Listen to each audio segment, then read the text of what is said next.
പ്രിയപ്പെട്ടവരെ, സുഖമാണല്ലോ. Welcome to day 45. നാം വിശുദ്ധവാരത്തിൻ്റെ മധ്യത്തിലേക്ക് നീങ്ങുകയാണ്. കുരിശിലേക്കുള്ള യേശുവിൻ്റെ യാത്ര കൂടുതൽ ഗൗരവമേറിയതാകുന്ന നിമിഷങ്ങൾ.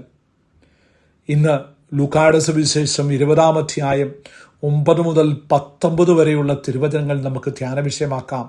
The parable of the wicked ടെനൻസ്.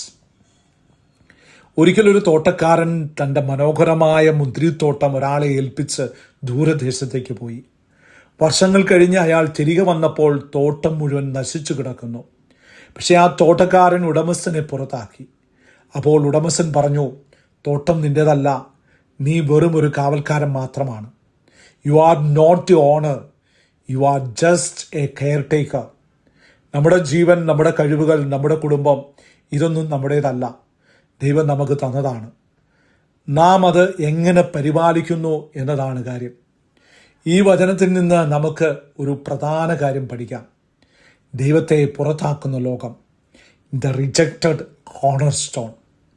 യേശു പറഞ്ഞ ഈ ഉപമയിൽ തോട്ടം ഉടമസ്ഥൻ്റെ മകനെ പോലും അവർ കൊന്നുകളഞ്ഞു.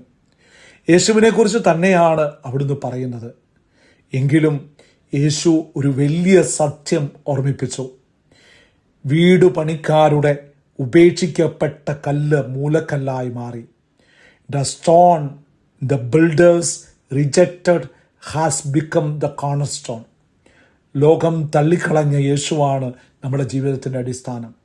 God can turn your rejection in your greatest foundation. നമ്മുടെ ജീവിതത്തിൽ എപ്പോഴെങ്കിലും നമ്മെ ആരെങ്കിലും തള്ളിക്കളഞ്ഞിട്ടുണ്ടോ? നിന്നെക്കൊണ്ട് ഒന്നിനും കൊള്ളില്ല എന്ന് ആരെങ്കിലും പറഞ്ഞിട്ടുണ്ടോ? ക്ഷമിക്കേണ്ട.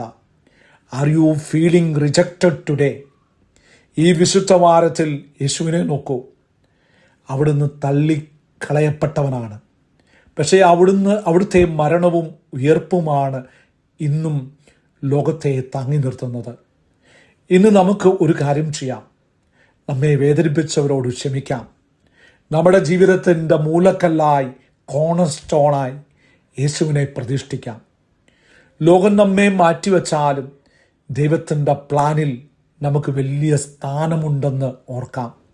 Let Jesus be the foundation of our family and our decisions. ലോകം ഉപേക്ഷിക്കുന്നവരെ ദൈവം ഉയർത്തുന്നു.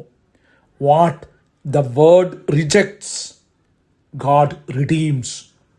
ഈ സന്ദേശം നമ്മുടെ പ്രിയപ്പെട്ടവർക്ക് ഷെയർ ചെയ്യാനും മറക്കരുത്. ദൈവം നമ്മെ അനുഗ്രഹിക്കട്ടെ.